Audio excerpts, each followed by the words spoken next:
அவர் வந்து ஒரு பொம்மை தான். ஷஹபாஸ் ஷரீஃப் அப்படிங்கிறது ஒரு பொம்மை பிரதமர் தான். பாக்கி எல்லா கண்ட்ரோலும் இவங்க தான். பாகிஸ்தானை பொறுத்த வரைக்கும் நீங்கள் பாருங்கள், எந்த ஒரு எலெக்டட் ரெப்ரசன்டேட்டிவ் வந்தாலும் கூட, கவர்மெண்ட் வந்தாலும் கூட, அல்டிமேட்லி அந்த ஆட்சி எப்படி கவிழும் அப்படின்னா, அந்த பிரதமருடைய முடிவு எப்படி வருது அப்படின்னு சொன்னால் அவர் ஆட்டோமேட்டிக்கலி ஜெயிலுக்கு தான் போகணும். ஜுல்ஃபிகர் அலி புட்டோ காச்சு, பெனசீர் புட்டோ காச்சு. ராணுவம் ஏன் கைப்பற்றும் அப்படின்னு நான் சொல்கிறேன் அப்படின்னா, ராணுவம் தான் எல்லாத்துக்குமே. இன்னைக்கு வந்து பாகிஸ்தானில் மாஜி இராணுவத்தினர், இன்றைய இராணுவத்தினர், இவங்க அவங்களுடைய ஒரு கோஆபரேட் ஒரு சொசைட்டி மாதிரி ஒன்று இருக்குது. அந்த சொசைட்டியில் தான் அந்த இராணுவத்தினருடைய அந்த அமைப்பு இருக்குது பார்த்தீங்களா, அந்த அமைப்பு தான். அதே மாதிரி F-16 அவங்க கிட்ட இருக்கு. F-16 இருந்த பிரயோஜனம் கிடையாது. ஆனால் அந்த F-16 டிஜிட்டல் கண்ட்ரோல் வந்து அமெரிக்கா கையில் இருக்கு. இதை தான் நம்ம புரிஞ்சுக்கணும். அமெரிக்கன் நினைச்சான்னு சொன்னா பறக்கிற F-16 டம்னு கீழே விழுந்துடும். அவன் அங்கேருந்து அதை சரி பண்ணிடுவான். பார்டர் ஏரியாவில் ஃபுல்லாகவே எலக்ட்ரானிக் ஜாமிங் பண்ணியாச்சு. இப்போ எலக்ட்ரானிக் ஜாமிங் பண்ணினால என்ன ஆகுறது அப்படின்னா, நம்மளுடைய இராணுவ நகர்வுகள் என்னென்ன, மேலே பறக்கிறதா, கீழே பறக்கிறதா, தரையோடு பறக்கிறதா, ஏன்னா ட்ரோன் எல்லாம் கீழே பறக்க ஆரம்பிச்சிடும் இனிமேல். அப்போது இதெல்லாம் அவங்களால கண்டுபிடிக்க முடியாமல் போயிடும். அவங்க வந்து நம்மளுக்கு என்ன சார், நவாஸ் ஷரீஃப் இருந்தாலும் சரி, ஷஹபாஸ் ஷரீஃப் இருந்தாலும் சரி, இம்ரான்கான் இருந்தாலும் சரி, அல்லது ஜியாவுல் ஹக் இருந்தாலும் சரி, வேறு யார் இருந்தாலும் சரி, நம்மளுக்கு எந்த விதமான ப்ராப்ளம் கிடையாது. நம்மளுக்கு ஒரே ப்ராப்ளம் அங்கே பாகிஸ்தான் இருக்கிறது தான். இந்த பாகிஸ்தானை இன்றைக்கி வந்து ஒரு பலவீனமான நாடாக நாம் மாற்றிவிட்டோம்.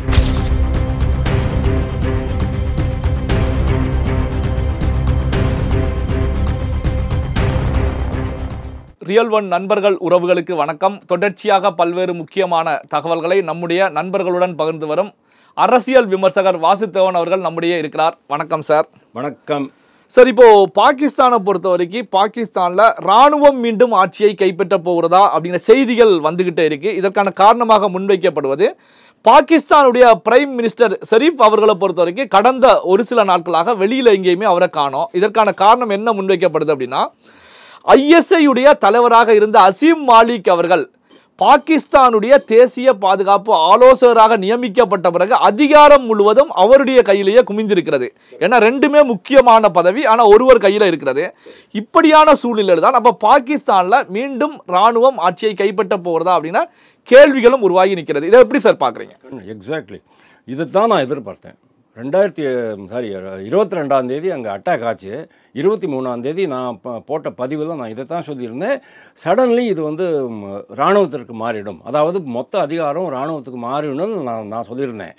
அதில் முக்கியமாக நீங்கள் ஒன்று பார்க்கணும். 22ஆம் தேதி ராத்திரி ஒரு மீட்டிங் நடக்கிறது. அதில் வந்து ஷஹபாஸ் ஷரீஃப் தான் பிரைம் மினிஸ்டராக அந்த மீட்டிங்கை கால் ஃபார் பண்ணுறாரு. இந்த மாதிரி இந்தியாவில் ஒரு பெரிய பிரச்சனை ஆகிட்டு இருக்கு. நரேந்திர மோடி ஆல்ரெடி சொல்லிட்டாரு, பயங்கரமான தாக்குதல், கற்பனைக்கு எட்டாத அளவுக்கு தாக்குதல் அப்படின்னு சொல்லியிருக்கிறாரு. அப்படின்னு அவங்க அவசர கூட்டம் போடுறாங்க. அதில் இராணுவ தளபதிகள், இந்த ஐஎஸ்ஐக்காரங்க, மற்ற உளவுத்துறை அதிகாரிகள்லாம் உட்காந்துருக்கும்போது அதில் நீங்கள் பார்க்கணும், அசீம் முனீர் அப்படிங்கிற அந்த இராணுவ தளபதி கையில் ஒரு நோட் பேடை வச்சுக்கிட்டு, பென்சில் வச்சுக்கிட்டு நோட்ஸ் எடுத்துக்கிறாரு. ஷஹபாஸ் ஷரீஃப் பிரதம மந்திரி பேசுகிறத நோட்ஸ் எடுத்துக்கிறாரு. அதாவது இது ஒரு மாதிரியான கட்டமைப்பு மாதிரி தான் நான் இன்றைக்கி பார்த்தேன். இதுக்கு காரணம் என்ன அப்படின்னா, உலக நாடுகளுக்கு அவங்க சொல்கிறாங்க, ஒரு மெசேஜ் அனுப்புகிறாங்க. அதாவது இங்கே எலெக்டட் கவர்மெண்ட் இருக்குது, அந்த எலெக்டட் கவர்மெண்ட்டு தான் நாட்டை நிர்வகிக்கிறது அப்படிங்கிற மாதிரியான ஒரு கட்டமைப்பை, பிம்பத்தை ஏற்படுத்தணுங்கிறதுனால பண்ணுறாங்க. பட் ஆக்சுவலி ஸ்பீக்கிங் அவர் வந்து ஒரு பொம்மை தான். ஷஹபாஸ் ஷரீஃப் அப்படிங்கிறது ஒரு பொம்மை பிரதமர் தான். பாக்கி எல்லா கண்ட்ரோலும் இவங்க தான். பாகிஸ்தானை பொறுத்த வரைக்கும் நீங்கள் பாருங்கள், எந்த ஒரு எலெக்டட் ரெப்ரசன்டேட்டிவ் வந்தாலும் கூட, கவர்மெண்ட் வந்தாலும் கூட, அல்டிமேட்லி அந்த ஆட்சி எப்படி கவிழும் அப்படின்னா, அந்த பிரதமருடைய முடிவு எப்படி வருது அப்படின்னு சொன்னால் அவர் ஆட்டோமேட்டிக்கலி ஜெயிலுக்கு தான் போகணும். ஜுல்ஃபிகர் அலி புட்டோ காச்சு, பெனசீர் புட்டோ காச்சு, அதுக்கப்புறமா இவருக்காச்சு, நவாஸ் ஷரீஃப் காச்சு. நவாஸ் ஷரீஃப் வந்து நாடு விட்டே ஓடிட்டார். இப்போது இங்கிலாண்டில் தான் இருக்கிறார் அவர். அதுக்கப்புறமா இம்ரான்கான் இன்றைக்கி கூட ஜெயிலில் தான் இருக்கிறார். இவங்க எல்லாருமே எலெக்டட் பிரைம் மினிஸ்டர்ஸ் தான். இதே தான் இவருக்கும் ஆக போகிறதுங்கிறது அவருக்கு நல்லாவே தெரிஞ்சாலும் கூட அவர் வந்து இம்ரான்கான் வெளியே போன பிறகு அவரை இறக்கினதுக்கப்புறமா இவரே வந்து ஆட்சியை பிடிச்சாரு அப்படிங்கிறத நம்ம பார்க்குறோம். பிஎம்எல் நவாஸ் ஷரீஃப், பிஎம்எல் என் அப்படிம்பாங்க. அதை பாகிஸ்தான் முஸ்லீம் லீக் என் நவாஸ் ஷரீஃப். ஸோ இதுதான் அவங்களுக்கு ஆகக்கூடிய ஒரு சமாச்சாரம். ஆனால் நீங்கள் சொன்னீங்க இந்த அசீம் மாலிக் அப்படிங்கிறவர் வந்து இதுக்கும் வந்திருக்கிறார். அதாவது 2 முக்கியமான ஒரு பொறுப்புகளை ஒருத்தர் நியமிக்கிறார் அப்படின்னா நீங்கள் இதுலேருந்து என்ன தெரிஞ்சுக்கணும் அப்படின்னா, இந்தியாவுடனான இந்த சடன் பிரச்சனை இருக்குது இல்லையா, அதாவது இந்த தீவிரவாதிகள் வந்து ஹிந்துக்களை செலக்ட் பண்ணிவிட்டு 25 பேரை கொன்னாங்க, அதில் ஒருத்தர் முஸ்லீம் 26ஆவதா. இந்த விஷயம் ரொம்ப மிகப்பெரிய ஆபத்தாக அவர்கள் பார்க்கிறார்கள். அதாவது அவங்க என்னதான் வந்து நாங்கள் பதிலடி கொடுப்போம், அப்படி இருக்கோம், எங்கள்கிட்ட அணு ஆயுதம் இருக்குது அப்படின்னு சொன்னாலும் கூட, எச்சரிக்கை மிரட்டல்கள் கொடுத்தாலும் கூட, அவங்க இதை ரொம்ப மிகப்பெரிய உள்நாட்டு வெளிநாட்டு ஆபத்தாக தான் அவங்க பார்க்குறாங்க அப்படிங்கிறத நம்ம பார்க்கணும். ஆல்ரெடி இவங்க நம்ம நாட்டில் வந்து பாகிஸ்தானை ஐசோலேட் பண்ணியாச்சு. பாகிஸ்தானை சஃபோகேட் பண்ணுறதுக்கு என்னென்ன பண்ணணும்? சஃபோகேட் பண்ணுறதுன்னு சொன்னால் அவங்களுக்கு உள்ளுக்குள்ளே இருக்கிற இந்த பொருளாதாரத்தை டோட்டலாக முறிக்கணும், மக்களுக்கு ஒன்றும் கிடைக்காம பண்ணணும். அதுக்கு தான் நம்ம வந்து இப்போ தண்ணி சிந்து நதியில் நீர் போகிறத நம்ம வந்து ஸ்டாப் பண்ணுறோம். அதே மாதிரி மற்ற நதிகள், அதாவது சிந்து நதிகளில் போய் ஜாயின் ஆகிற, இந்தியாவில் உற்பத்தியாகி சிந்து நதியில் இணைகிற மற்ற நதிகளுடைய நீரையும் நம்ம வந்து ஸ்டாப் பண்ணிடுறோம். இப்போ திடீர்னு நம்ம ஜீலமில் தண்ணி விட்டுட்டோம்னு சொன்னால் அது வந்து டைரெக்டாக பஞ்சாபில் மட்டும்தான் போகுமே தவிர சிந்துக்கு போகாது. சிந்துக்கு மேலே வடக்கு பகுதிகளுக்கெல்லாம் தண்ணி போகாமல் போயிடும். கிட்டத்தட்ட 80% விவசாயம் பாதிக்கப்படும் அப்படின்னு சொல்கிறாங்க.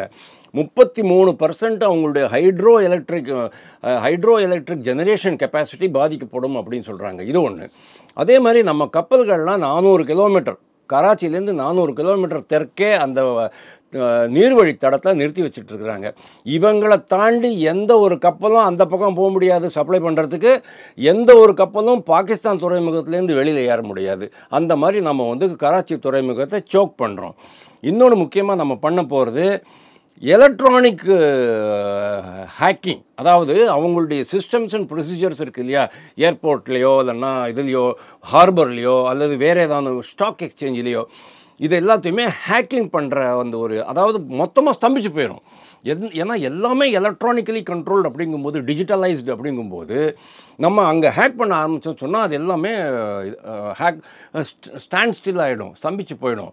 அதனால திருப்பியும் பொருளாதாரம் முடக்கப்படும். ஏற்கனவே அவங்களுக்கு வந்து உணவுப் பொருட்கள், கோதுமை, எண்ணெய் கூட அவங்களுக்கு வந்து வெளியிலேருந்து தான் கொண்டு வர வேண்டிய ஒரு அவசியம் இருக்குது. ஸோ இந்த மாதிரி நம்ம பண்ணிகிட்டு இருக்கும்போது அவங்க நேச்சுரலி அதை வந்து சீரியஸாக எடுத்துகிட்டு இருக்காங்கங்கிறது தான் உண்மை. இராணுவம் ஏன் கைப்பற்றும் அப்படின்னு நான் சொல்கிறேன் அப்படின்னா, இராணுவம் தான் எல்லாத்துக்குமே. இன்றைக்கி வந்து பாகிஸ்தானில் மாஜி இராணுவத்தினர், இன்றைய இராணுவத்தினர், இவங்க அவங்களுடைய ஒரு கோஆப்ரேட் ஒரு சொசைட்டி மாதிரி ஒன்று இருக்குது. அந்த சொசைட்டியில் தான் அந்த இராணுவத்தினருடைய அந்த அமைப்பு இருக்குது பார்த்தீங்களா, அந்த அமைப்பு தான் கீ எக்கனாமிக்கு ஃபேக்டர்ஸ் எல்லாம் கண்ட்ரோல் பண்ணுறாங்க. இவங்க கையில் தான் குடிநீர் விநியோகம் இருக்குது, இவங்க கையில் தான் உற்பத்தி இருக்குது, இவங்க கையில் தான் மற்ற சர்வீசஸ் எல்லாமே இருக்குது. இவங்களை தவிர இப்போ நீங்கள் ஃபார் எக்ஸாம்பிள் ஒரு இது மால் மாதிரி இருக்குது, ஒரு சூப்பர் மார்க்கெட் இருக்குதுன்னு சொன்னால் அதையும் இவங்க தான் கண்ட்ரோல் பண்ணுவாங்க. இம்போர்ட் அவங்க தான் கண்ட்ரோல் பண்ணுவாங்க, எக்ஸ்போர்ட் இவங்க தான் கண்ட்ரோல் பண்ணுவாங்க.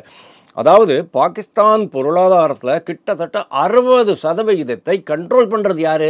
இராணுவத்தினர். இன்றைய இராணுவத்தினர், முன்னாள் இராணுவத்தினர். இவரே சொல்லியிருந்தார், அதை ஜியாவுல் ஹக் சொல்லியிருந்தார். அதுக்கப்புறமா வந்தார், அவர் பேர் மறந்துவிட்டேன், அவர் வேறே சொல்லியிருந்தார். அது மாதிரி எல்லாமே வந்து இவங்களுடைய கண்ட்ரோலில் இருக்குது. அப்படிங்கும்போது அதெல்லாம் தக்க வச்சுக்கிறதுக்காக தான் இவங்க பார்ப்பாங்க. அதனால தான் எலெக்டட் கவர்மெண்ட்டாக வந்து அவங்க 2ஆம் பட்சமாக ட்ரீட் பண்ணுறது. ஸோ நேச்சுரலாக இது வந்து இராணுவம் கைப்பற்றும் அப்படிங்கிறது ஒரு இயற்கையான ஒரு டெவலப்மெண்ட் தான். இதனால் நம்மளுக்கு என்ன அச்சுறுத்தல் அப்படின்னு நம்ம பார்க்கணும். இதனால் எந்த அச்சுறுத்தலும் கிடையாது நம்மளுக்கு. ஏன்னா நம்மளுடைய இராணுவத்தினுடைய வலிமை, நம்ம இராணுவத்தினுடைய திறமை, ஆற்றல்,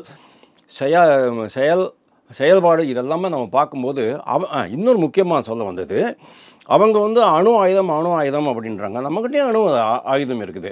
ஆனால் இவங்க என்ன பண்ணணும் அப்படின்னா, இவங்க என்ன பண்ணுறதா இருக்கிறாங்க அப்படின்னா, பாகிஸ்தானுடைய அட்டாமிக் வெப்பன்ஸினுடைய டெலிவரி சிஸ்டம் அப்படின்னு ஒன்று உண்டு. அந்த டெலிவரி சிஸ்டத்துக்கு வந்து அவங்க டைரெக்டாக சைனாலேயோ இல்லைன்னா கொரியா அந்த மாதிரி கண்ட்ரிஸ் தான் டிபெண்ட் ஆகிட்டு இருக்கிறாங்க. அந்த சிஸ்டமும் இந்த சிஸ்டமும் இன்டெகிரேட் ஆகலை அப்படிங்கிறத நீங்கள் பார்க்கணும். அதாவது அவங்களுடைய அணு ஆயுதத்தை கொண்டு வந்து மாட்டு வண்டியில் எடுத்துகிட்டு நீங்கள் வர முடியாது. அதுக்குன்னு வெஹிக்கிள்ஸ்லாம் வேணும். அந்த வெஹிக்கிள்ஸு இதோட இன்டகிரேட் ஆகணும். அதே மாதிரி F-16 அவங்கக்கிட்ட இருக்குது. F-16 இருந்த பிரயோஜனம் கிடையாது. ஆனால் அந்த F-16 டிஜிட்டல் கண்ட்ரோல் வந்து அமெரிக்கா கையில் இருக்குது. இதை தான் நம்ம புரிஞ்சுக்கணும். அமெரிக்கன் நினைச்சான்னு சொன்னோன்னா பறக்கிற F-16 டம்முன்னு கீழே விழுந்துடும். அவன் அங்கேருந்து அதை சரி பண்ணிவிடுவான். அதனால் இவங்களால் ஒன்றுமே பண்ண முடியாது அப்படிங்கிற மாதிரி தான் நான் பார்க்குறேன். இவங்ககிட்ட இருக்கிறது எல்லாமே வெப்பன்ஸ் எல்லாமே ரொம்ப பட்டாம்பழைய வெப்பன்ஸு. அதாவது டிஸ்கார்டட், மற்ற கண்ட்ரியில் வேண்டாம்னு சொல்லி தூக்கி போட்ட சில ஐட்டம்ஸ் தான் அவங்ககிட்ட இருக்கே தவிர நவீனமான ஒரு இது கிடையாது. இப்போ இவங்கெல்லாம் சொல்லுவாங்கள்ல அயர்ன் டோம் அப்படிம்பாங்க இல்லையா, இஸ்ரேல் மேலே அயர்ன் டோம் இருக்குது. அயர்ன் டோம்னா அது வந்து எப்படின்னா, ஏதாவது ஒரு ராக்கெட்டு வெளியிலேருந்து வருது, கீழே விழுறதுக்கு முன்னால் இங்கே இருக்கிற ரேடார் அதை பார்த்து ஷூட் பண்ணி தள்ளிடும். அதுதான் அயர்ன் டோம். அது மாதிரியான இந்த அமைப்பும் கிடையாது. அதை பார்க்கும்போது நம்ம இராணுவம் என்ன பண்ணிகிட்ருக்குன்னா, பார்டர் ஏரியாவில் ஃபுல்லாகவே எலக்ட்ரானிக் ஜாமிங் பண்ணியாச்சு. இப்போ எலக்ட்ரானிக் ஜாமிங் பண்ணினால என்ன ஆகுறது அப்படின்னா, நம்மளுடைய இராணுவ நகர்வுகள் என்னென்ன, மேலே பறக்கிறதா கீழே பறக்கிறதா தரையோடு பறக்கிறதா, ஏன்னா ட்ரோன் எல்லாம் கீழே பறக்க ஆரம்பிச்சிடும் இனிமேல். அப்போது இதெல்லாம் அவங்களால கண்டுபிடிக்க முடியாமல் போயிடும். அதனால் இது எல்லா விதத்துலையும் நீங்கள் பார்த்தீங்கன்னா பாகிஸ்தான் இராணுவம் அவங்க என்ன வேணாலும் மாற்றம் கொண்டு வரட்டும். அவங்க வந்து நம்மளுக்கு என்ன சார், நவாஸ் ஷெரீஃப் இருந்தாலும் சரி, ஷஹபாஸ் ஷெரீஃப் இருந்தாலும் சரி, இம்ரான்கான் இருந்தாலும் சரி, அல்லது ஜியாவுல் ஹக் இருந்தாலும் சரி, வேறு யார் இருந்தாலும் சரி, நம்மளுக்கு எந்த விதமான ப்ராப்ளம் கிடையாது. நம்மளுக்கு ஒரே ப்ராப்ளம் அங்கே பாகிஸ்தான் இருக்கிறது தான். அந்த பாகிஸ்தானை இன்றைக்கி வந்து ஒரு பலவீனமான நாடாக நாம் மாற்றிவிட்டோம். அவர்களுடைய இராணுவம் பலவீனமாக இருக்கிறது. அப்படி இருக்கும்போது நீங்கள் யாரை வந்து இராணுவ தளபதியாக போட்டாலும் சரி, இல்லைன்னா ISI போட்டாலும் சரி, NSAவாக போட்டாலும் சரி, நேஷனல் செக்யூரிட்டி அட்வைசராக போட்டாலும் சரி, நம்மளுக்கு அதனால ஒரு மிகப்பெரிய பாதிப்புங்கிறத நான் பார்க்கல. இப்போ பார்த்தீங்கன்னா நேற்று மே 2ஆம் தேதி உத்தரப்பிரதேசம் கங்கா பகுதியில் இந்தியாவுடைய விமானப்படையை பொறுத்த வரைக்கும் ஹைவேயிலேயே விமானங்களை இறக்கி ஒத்திகை நடத்துகிறாங்க. அதில் வந்து பார்த்தீங்கன்னா இந்தியாவுடைய ரஃபேல், மிராஜ், ஜாகுவார், சுகோய் போன்ற போர் விமானங்களை இறக்கி பண்ணுறாங்க. அப்போ வந்து விமானப்படை வந்து போருக்கு தயாராகி கொண்டிருக்கிறது, ஒத்திகை பார்த்து கொண்டிருக்கிறது அப்படிங்கிற செய்திகள் வெளியாகிட்டு இருக்கு. அதே நேரத்தில் பாகிஸ்தானை பொறுத்த வரைக்கும் அசீம் முனீர் ராணுவ தளபதி அவர்களை பொறுத்த வரைக்கும் அவரும் அங்கே ஒரு போர் பயிற்சியில் ஈடுபட்டு இருக்காங்க. அதே நேரத்தில் என்ன கருத்துக்களை முன்வைக்கிறார் அப்படின்னா, இந்தியா தாக்கினா நாங்கள் பதிலடி கொடுப்போம் அப்படிங்கிற கருத்துக்களை முன்வைக்கிறாங்க. அப்போ பார்த்தீங்கன்னா பாகிஸ்தானும் பதிலடி கொடுப்பதற்கு தயாராகி கொண்டிருக்கிறதா? ஆமாம், கண்டிப்பாக அவங்க வந்து பதிலடி கொடுக்கறதுக்கு தயாராக இருக்காங்களாங்கிறது வேறு விஷயம். தப்பிக்கிறதுக்கு தயாராக இருக்கிறாங்க. நீங்கள் வந்து அந்த கங்கா எக்ஸ்பிரஸ்வே சொன்னீங்க இல்லையா, டெல்லியிலேருந்து லக்னோ போகிற அந்த கங்கா எக்ஸ்பிரஸ்வே வந்து 2017 கட்டினாங்க. அவங்க கட்டும்போதே, அது இனாகுரேஷன் பண்ணும்போதே அதில் வந்து MIG கீழே இறங்கும் அப்படின்னு சொல்லியிருந்தாங்க. நரேந்திர மோடி அங்கே உட்காந்து அது எப்படி இறங்குறது எப்படி ஏறுறதுங்கிறத நம்ம பார்த்தோம். அதை அன்றைக்கே டெமான்ஸ்ட்ரேட் பண்ணி காமிச்சாங்க. அதுக்கப்புறமா திருப்பியும் 2 முறை அங்கே வந்து கிட்டத்தட்ட ஒரு 25 கிலோமீட்டருக்கு போக்குவரத்தை நிறுத்தி இந்த பயிற்சியை அவங்க பண்ணியிருக்கிறாங்க. அந்த அளவுக்கு, அதாவது ஒரு சாலையிலேயே கூட ஒரு போர் விமானம் வந்து இறங்கணுங்கிற அளவுக்கு நம்மளாம் யோசித்ததே கிடையாது. 2014க்கு முன்னால் இதெல்லாம் கற்பனைக்கு எட்டாத சமாச்சாரமாக இருந்தது. 2017 நம்ம கண்ணு முன்னால் நடத்தி காமிச்சிட்டாரு நரேந்திர மோடி. அதுதான் நரேந்திர மோடி. அப்போது யார் டிஃபென்ஸ் மினிஸ்டராக இருந்து தெரியுமா? பரிக்கர், நிர்மலா சீதாராமன் அவங்களுடைய இதுதான். ஸோ அது ஒரு விஷயம். அதே மாதிரி நாடளவில் எவ்வளவோ பெரிய ஏன்னா எல்லா இடத்துலையும் நீங்கள் வந்து போர் விமானங்களை இறக்கணும்.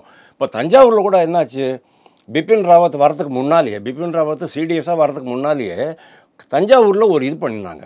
ஏன் தஞ்சாவூரில் வந்து ஒரு சீக்ரெட் பிளேஸில் ஒரு